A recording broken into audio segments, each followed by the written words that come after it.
घराची सजावट अजूनही सुरूच होती.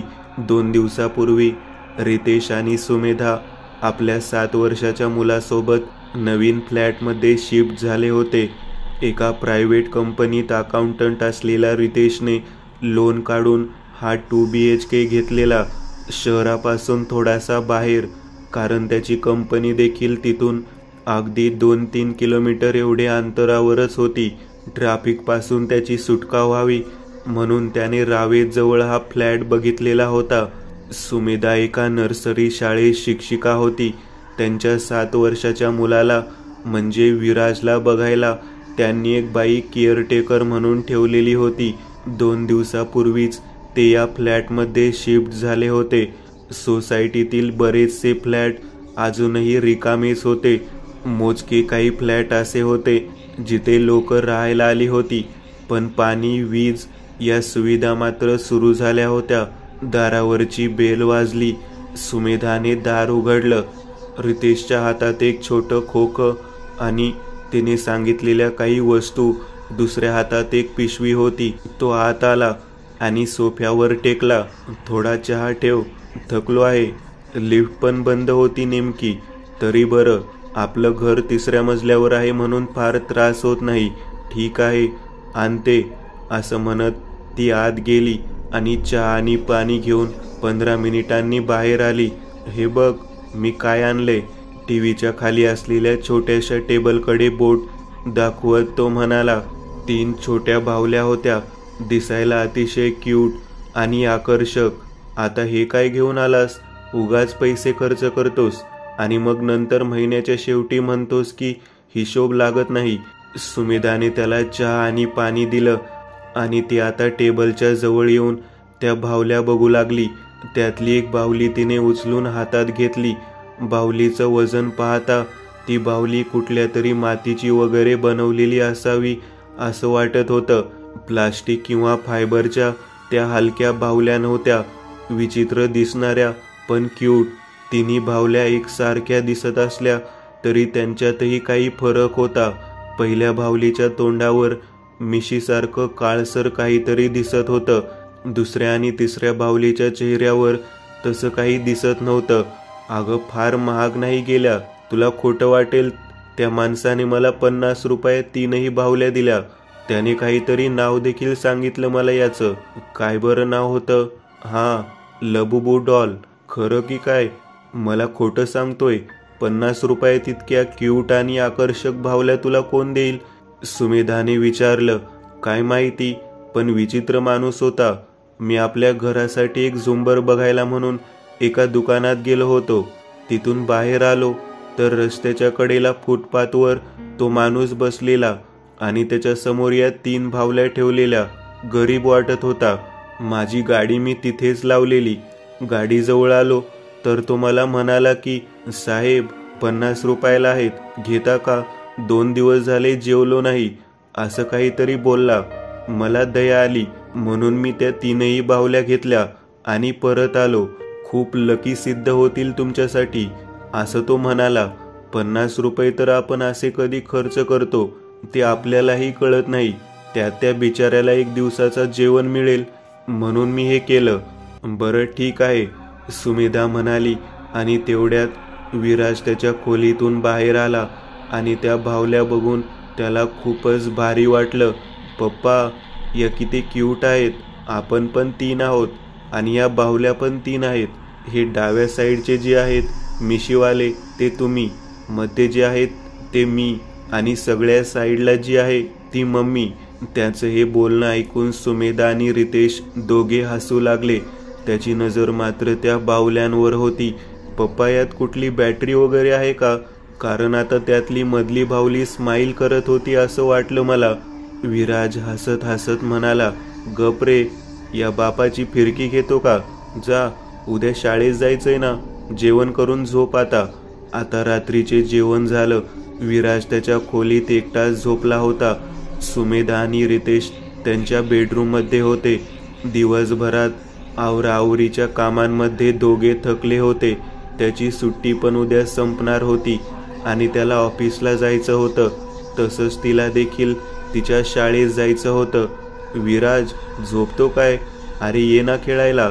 मध्यरात्री विराजच्या कानावर हॉलमधून एका लहान मुलीच्या हाका ऐकू येत होत्या, पण तो झोपेत होता.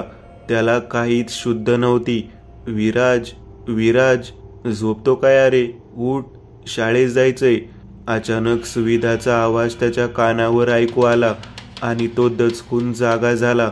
अरे तो हॉलमध्ये कसा काय झोपलास? तुझ्या रूममध्ये झोपायचं होतं, तिने विचारलं.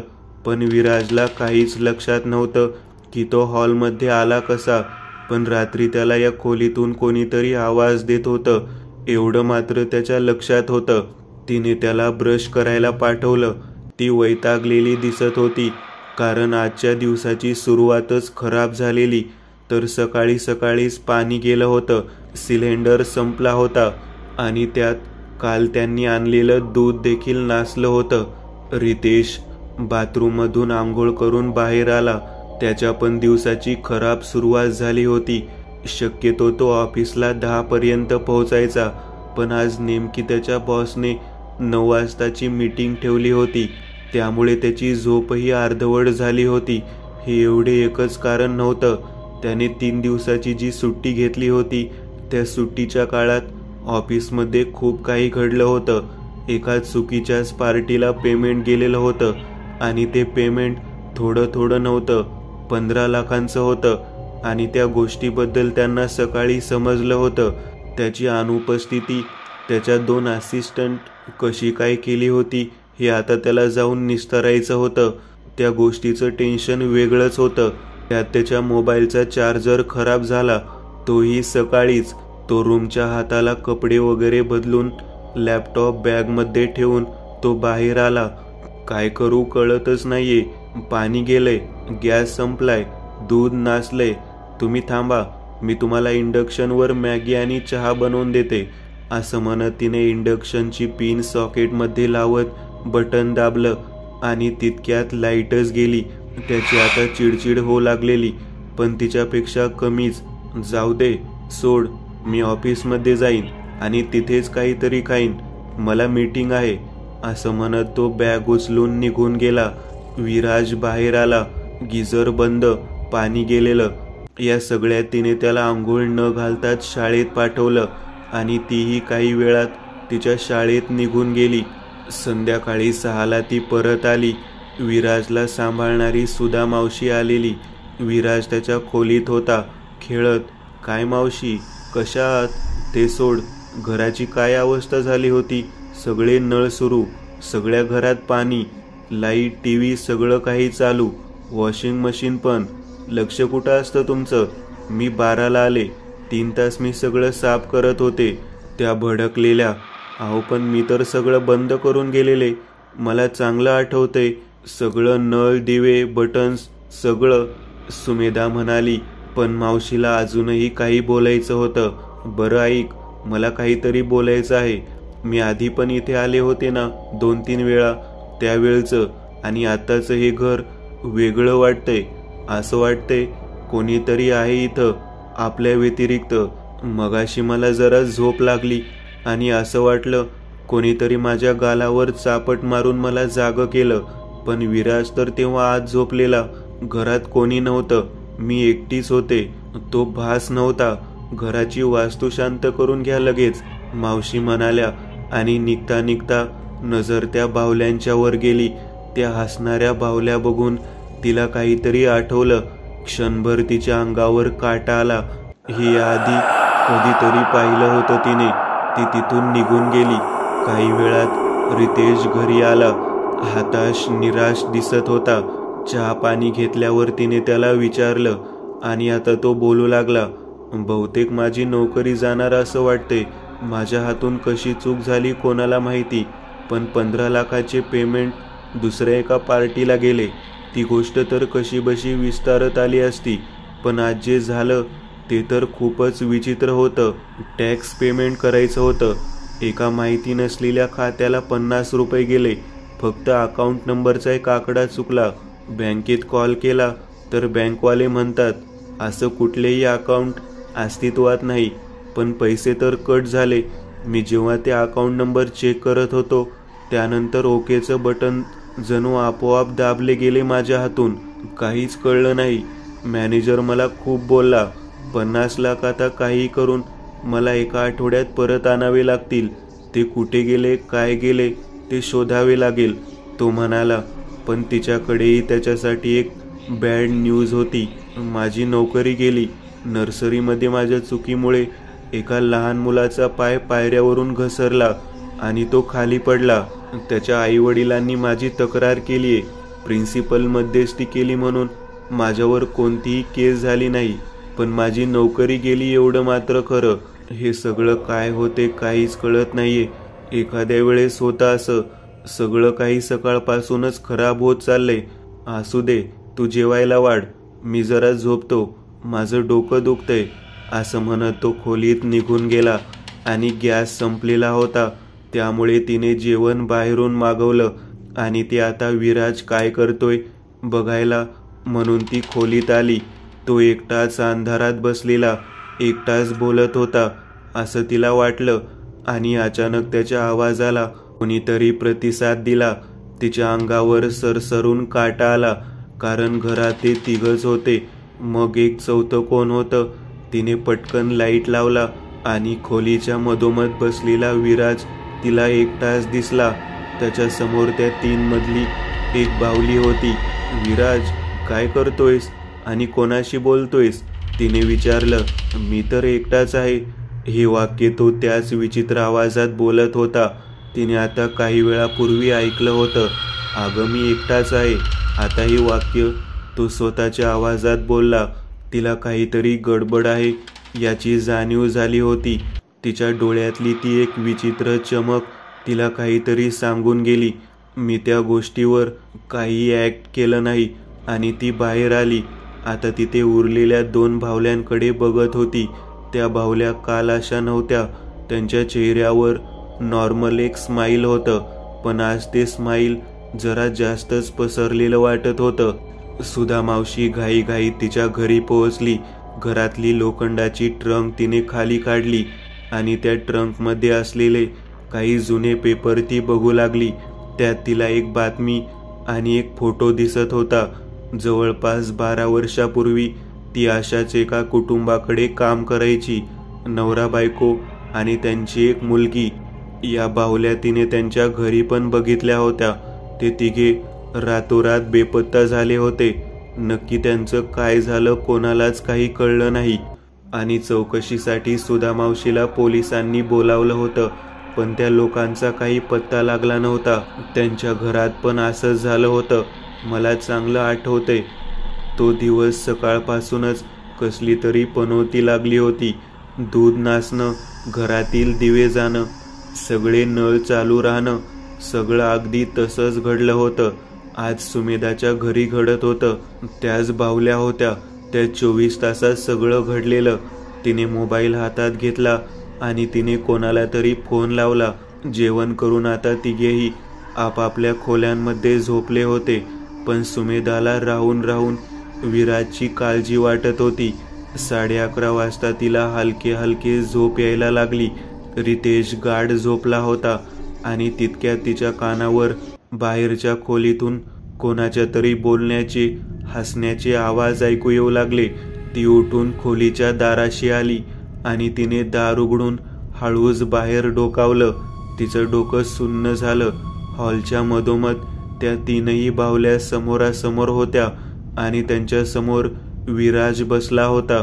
बाहेरून येणाऱ्या प्रकाशात त्या बाहुल्यांच्या मागे 3 सावल्या दिसत होत्या. एका लहान मुलीची एक सावली, त्याच्या शेजारी एका स्त्रीची सावली आणि त्याच्या बाजूला एका पुरुषाची सावली दिसत होती. जसे आम्ही 3 जण तसे तुम्ही पण 3 जण. तू माझी मम्मी आणि पप्पा. तूच म्हणाला होतास ना काल.